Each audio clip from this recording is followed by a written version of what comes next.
வணக்கம் மக்களே, இந்த வீடியோவில் வியல் என்ற சாங்கை பற்றி தான் பார்க்க போகிறோம். வியல் என்ற டைட்டிலே வித்தியாசமாக தான் இருக்குது. அதுக்கு என்ன அர்த்தம்னு தேடி பார்த்ததில் நிறைய அர்த்தம் இருக்குது. ஆனால் அந்த பாட்டோட கனெக்ட் பண்ணுற மாதிரி இருக்கிறது காடு. காடு என்ற அர்த்தமும் வியல் என்றதுக்கு இருக்குது. பாட்டோட டைட்டில் டெக்ஸ்ட் கூட வித்தியாசமாக தான் போட்டிருக்காங்க. வியல்ன்றதை சின்னதாகவும் அதோட ஹைலைட் பண்ணி வியல் என்று பெருசாகவும் போட்டிருக்காங்க. அந்த எழுத்து தமிழ் எழுத்து. பாட்டோட டைட்டிலுக்கு தமிழ் எழுத்துக்களை யூஸ் பண்ணது கொஞ்சம் டிஃப்ரெண்ட்டாக நல்லா இருந்துச்சு.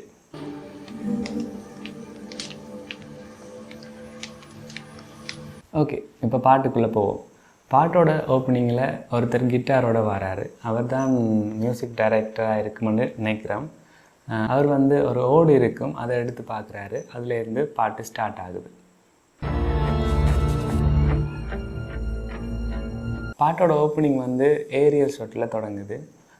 காட்டுக்கு நடுவில் நெருப்பு எரியுது, அதுக்கு பக்கத்தில் கொஞ்சம் பேர் இருக்கிற மாதிரி காட்டியிருப்பாங்க. இந்த பாட்டை ப்ரெசன்ட் பண்ணது ஆதியன் கிரியேஷன். இந்த பாட்டை டிரெக்ட் பண்ணது வட்சு என்பவர் செய்திருக்காரு. அதோட மியூசிக் ஜுனோ என்பவர் செய்திருக்காரு.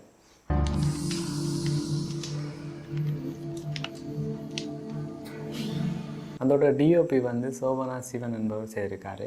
எடிட்டர் பெரியண்ணன். இந்த பாட்டோட ரைட்டர் புவனேஸ்வரன் பிரசாந்த். லிரிக்ஸ் மாது என்பவர் எழுதியிருக்காரு. சிங்கர்ஸ் மதுபாலா அப்புறம் சிந்து என்பவர் பாடியிருக்காங்க.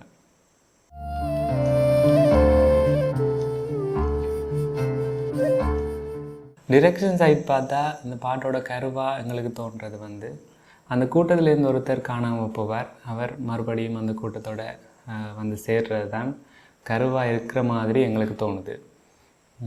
அதோட இந்த பாட்டில் நிறைய கேரக்டர்ஸை டைரக்டர் வச்சுருப்பார்.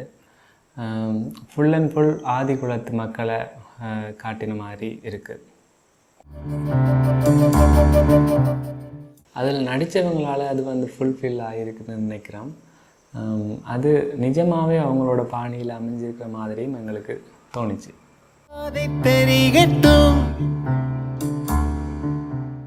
மியூசிக் சைட் பார்த்தா ஸ்லோ மூடான மியூசிக் தான். கேட்க நல்லா இருக்குது, சவுண்டிங்கும் நல்லா இருக்குது. அதோட மியூசிக் பட்டனும் நல்ல ஒரு ஃபீலை கொடுக்குது. டிஓபி பற்றி பார்த்தா காட்டு பகுதியில் என்னென்ன அழகாக காட்ட முடியுமோ அதை ரொம்பவே அழகாக காட்டியிருக்காங்க. லொக்கேஷனும் ரொம்ப அழகாக இருந்துச்சு. அதோட அவங்க காட்டின விதமும் ரொம்ப அழகாக இருந்துச்சு. அப்புறம் இந்த பாட்டில் சில மைனஸ் பாயிண்ட்ஸும் எங்களுக்கு தோணுச்சு. என்னென்னு சொன்னால், பாட்டோட கருவை விளங்கி கொள்றதுக்கு கொஞ்சம் டைம் எடுத்துச்சு. லாஸ்ட் ஷாட் அண்ட் இடையில் வர ஷாட்ஸை வச்சு தான் அவர் அந்த கூட்டத்தை விட்டு விலகி போகிறாருன்றதை எங்களால் புரிஞ்சு கொள்ளக்கூடிய மாதிரி இருந்துச்சு. மேபி ஓப்பனிங்கில் அதை காட்டியிருக்கலாம்னு தோணுச்சு. அவர் ஏன் பிரிகிறாருன்றதை காட்டியிருந்தால் பாட்டு இன்னும் கொஞ்சம் ஹெவியாக இருந்திருக்கணும்னு தோணுது. அதே மாதிரி பாட்டோட கலரிங் ரொம்ப ஷெடோஸ் கூடின மாதிரி டார்க் மோட்டில் இருந்துச்சு. ரொம்ப அழகான பேக்ரவுண்ட்ஸ் கூட டார்க் மோட்டில் காட்டியிருந்தாங்க. ரொம்ப அழகாக இருந்த பேக்ரவுண்ட்ஸ் சில இடங்களில் டார்க்காக காட்டியிருப்பாங்க. பட் அந்த அழகான லொக்கேஷனுக்கு கலரிங் இன்னும் கொஞ்சம் நல்லா காட்டியிருக்கலாம்னு தோணுது.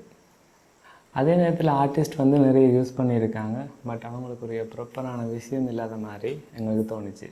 அவங்கள வச்சு இன்னும் ப்ளே பண்ணியிருக்கலாம்னு தோணுச்சு. அப்புறம் ஹீரோவாக நடித்தவர் ரொம்ப நல்லாவே நடிச்சிருந்தார். அவரோட தேடல் அவரோட கண்ணில் தெரிகிற மாதிரி இருந்துச்சு. அப்புறம் ஃபீமேல் லீட் கேரக்டரும் ரொம்ப நல்லா நடிச்சிருந்தாங்க. அப்புறம் ஃபீமேல் லீடோட நெத்தியில் நம்பர்ஸ் குறிப்பிட்டிருந்தாங்க. அது அவர் தொலைஞ்சு போன நாட்களை கவுண்ட் பண்ணுற மாதிரி எங்களுக்கு தோணுச்சு. அப்படியான ஆர்ட் ஒர்க்ஸ் ரொம்ப நல்லா இருந்துச்சு.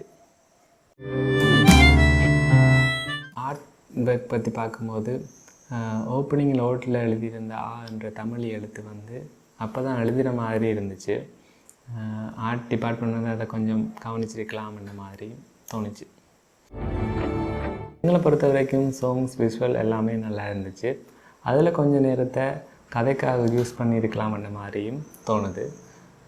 இது பர்சனல் ஒப்பீனியன். ஃபர்ஸ்ட் வர 25 செகண்டில் அவர் எப்படி துளைஞ்சு போனவர்ன்றதை காட்டியிருந்தால் பாட்டு வந்து ஃபுல்ஃபில் ஆகிருக்குமென்ற மாதிரி தோணுது. அவ்வளோதான். இந்த வீடியோ பிடிச்சிருந்தால் லைக் பண்ணுங்கள், எப்படி இருக்குன்னு கமெண்ட் பண்ணுங்கள், அப்படியே உங்கள் ஃப்ரெண்ட்ஸுக்கும் ஷேர் பண்ணிவிடுங்க. நன்றி, வணக்கம்.